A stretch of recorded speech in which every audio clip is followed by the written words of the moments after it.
When rescuers are racing to save a life, their worst enemy is often time.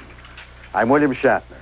Tonight, true stories of courage and compassion on Rescue 911. We begin on August 24th, 1988 in Ontario, Canada, as friends Janelle Spain and Karen Himmel were enjoying a camping trip. Every year, millions of tourists flock to Niagara Falls, drawn by its power and spectacular views. But over the years, the falls have also claimed many lives. It's a strange area, and unfortunately, the water going over has a special attraction to some people and lures them actually to their own deaths. About a mile upstream, a set of control gates stretches across the Niagara, regulating the flow of water to the falls. This dam is known as the point of no return. Any boat or person caught in the powerful currents beyond it will be carried right over the falls. Okay, this is great. Yeah. Oh, hey, can we take your picture? 25-year-old Janelle Spain and 23-year-old Karen Himmel were staying at a campground upriver from Niagara Falls. We decided to bring the boat. Now just bought it about a week ago. As they approached the entrance to the Niagara River, signs warned them to stay to the right. On the left were the control gates that lead to the falls and the power turbine intakes. We were out cruising around out there, just spending the day. We shut the boat off for a while, laid out in the sun. You don't want to get too close there. We were quite a ways away from the entry to the dam. We could see it, but we were a good, I would say, 1 to 2 miles away from it. So we really weren't too concerned with drifting towards it. Back in Indiana, when the sun sets, it takes maybe a half hour to 45 minutes. Here, up in Canada, it almost like drops. We didn't realize how fast the sun set. We had decided to head back. We were going to spend the evening downtown. If we just keep going Sure, that's straight. it. Yeah, That must be it. I was certain we were heading back to the canal, which led back into the Welland River. Sheila and Tom Hodges were on the road that parallels the Niagara River, on their way to a movie. I could just barely see that it was a single-engine boat. And that kind of really got my attention, you know, that I don't think anyone in their right mind would go beyond that point with just one kicker, one engine. We just stay to the right. Remember those lights? I know. We're going right over the dam. Oh, God, Tom.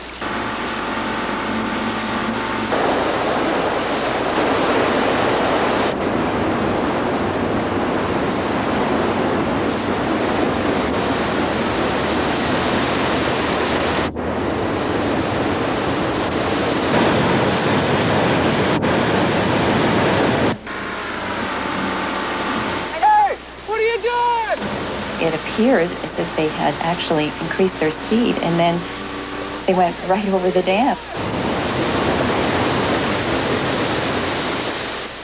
Dad.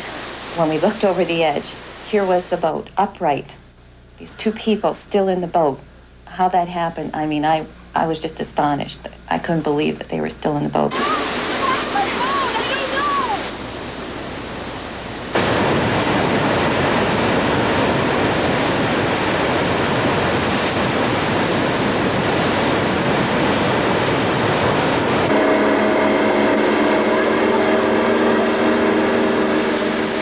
They actually were turning the boat around, trying to head back up the dam.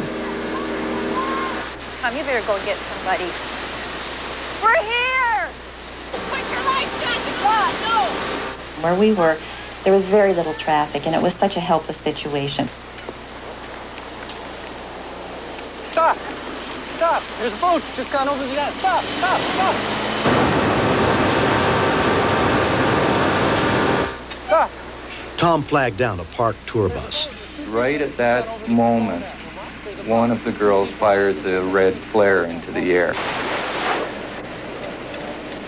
And that's when he took it serious and he got on the phone Niagara Parks Police, this is People Mover number 8.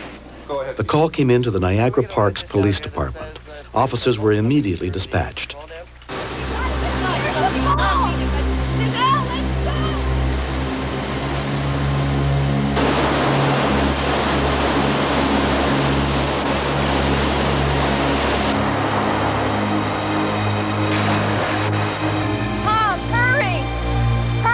I was shaking from head to toe, and I really had little hope that they'd be saved. And I just kept imagining what that would feel like, you know, being at the brink.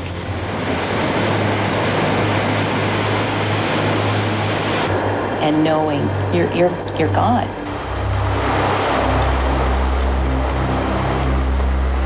When we continue.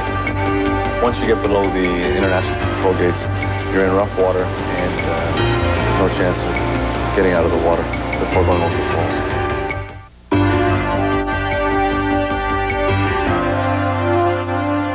Janelle Spain and Karen Himmel had jumped from their small boat as it was being carried down the river towards Niagara Falls. While the two young women fought against the rough currents that were threatening to carry them over the falls, the driver of a passing tour bus radioed for help.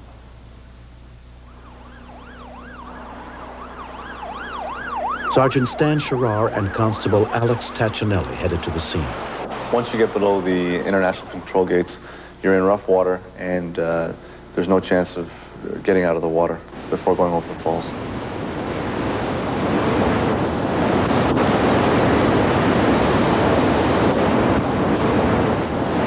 It's such a helpless feeling when you don't have a rope to throw anybody.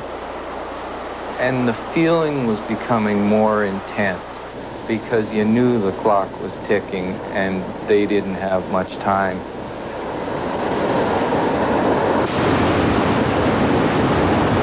Come on, we'll go together. They actually had two perils in front of them, the intakes for the turbines and the falls. Either one, they were going to die.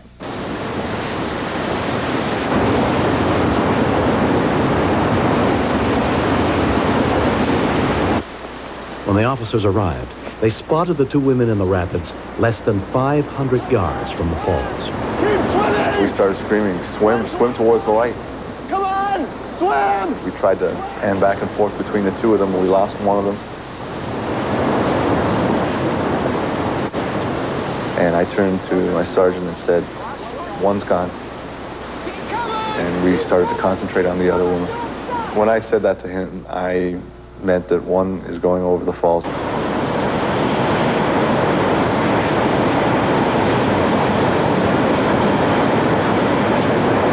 Come on, you're doing fine! Constable Tachinelli threw Karen a rope while Sergeant Sherrar guided her in with his flashlight. Swim this way! Come on, come on! And Alec and I just kept hollering, keep swimming, keep swimming. Because if she hadn't been coming over toward us, then Alec was going to go in. Because we figured we lost one already, there's no way we're going to lose the second one. Come on, that's it, keep going, keep going! That's it, keep going, keep going! Hold on, okay? Hold on! Come on! My arms were so sore. I do remember yelling to them right then and there, I can't do this. Come on! Hold the rope. Hold on, we almost got you. Hold on. Come on. Hold on, we got it. We got you. Hold on the rope. Karen had a deep gash in her leg from the boat's propeller, and she was in shock, but she was safe. I remember being pulled up over the wall, and the police who was rescuing me, all I could see was blood down his hand. And I grabbed him. I was shaking. I was scared. They laid me down. I remember them laying me down on the ground. I yelled. I said, "Where's Janelle?" They wouldn't answer me. And I thought she went over. Rescuers with the Niagara Falls Fire Department joined in the search for Janelle, including firefighter Bob Beddington. She had gone on down, and I felt at this point there was no possible way she could be saved. But the captain told us to take a drive further downriver and, you know, to see what we could see.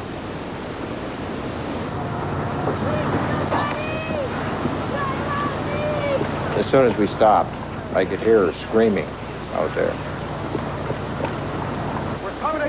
Firefighter Bob Carpenter was also a member of the rescue team. At the time I spotted the victim, she was approximately 350 yards from the brink of the falls. Had she stopped fighting, that she would have gone over the falls within a minute or to a minute and a half. I don't care if you're tired. Come on, start swimming! She was crying for help and said she was totally exhausted, that she couldn't swim to me. I told her, I don't give a if you're tired, you're going to start swimming to me, and I don't give a damn if you're tired or hurt, you're going to swim to me now. You gotta come to me now! I had to shock her into reality. If she didn't swim back to me, we had no chance of getting her. You have to be an Olympic swimmer, just swim! Swim to me now! There was no way that I could possibly throw that rope far enough for her to get it. So there was only one way of doing it left. She couldn't come to us, we were going to have to go to her.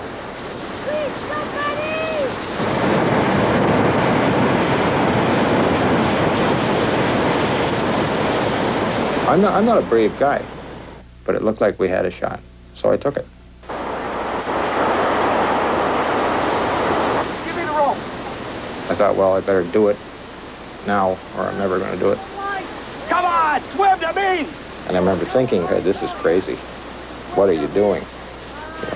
You know, your mother raised an idiot here. Hey, take care, Pop.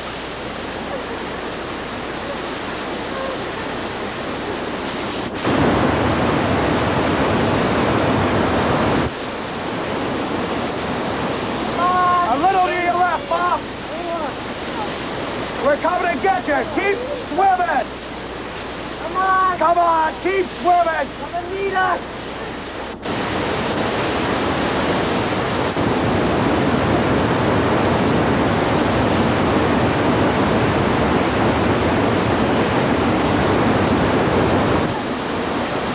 We're almost there. Right now, about 20 feet. I was really tired by this time. If I get right up to her, and if she panics and grabs onto me, didn't think I'd be able to fight her off. And she'd probably drown me. Don't fight her! Put out your hand! Don't fight her!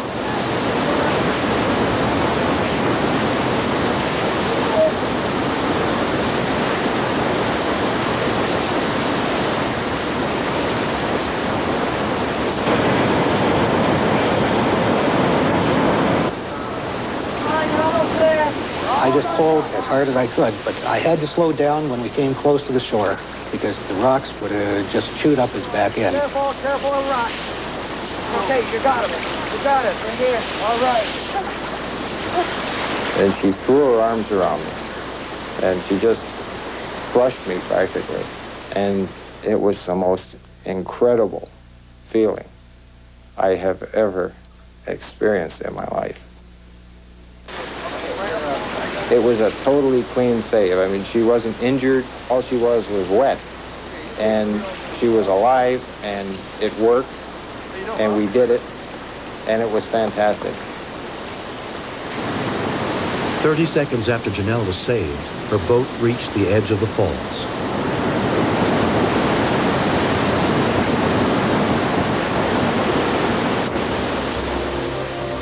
Two years later, Janelle Spain is still haunted by the memory of that night. And I remember the falls and the lights and these tourist people, and I kept thinking to myself, boy, they're just really admiring how beautiful the falls are. And I'm in here dying. Recently, Karen and Janelle got a chance to personally thank their rescuers. I remember you. Oh, we need more people like him. I wouldn't be here today if it wasn't for him. He's no fool, and I don't care if somebody says, well, that's his job. No, that's not his job. He didn't need to do that. How you doing? I'm I'm doing okay. Bob Bevington is the one who physically went in the water. But Bob Carpenter, he pushed me. He was outstanding on that megaphone. If it wasn't for him, I probably would have given up. It's helped that we've remained friends. We've been able to deal with it together. You can talk to everybody in the world, but if they haven't been through it, they don't know what it's like. They can't feel that water. They can't feel that fear of not coming up for air. They don't know what it's like to think you're going to go over those falls and never return. Next. Well, I'd like you to come to the door with no shotgun. I'm sorry, I can't do that. If you're going to ask somebody to help, give them a chance to help you. Jeez, I'm scared.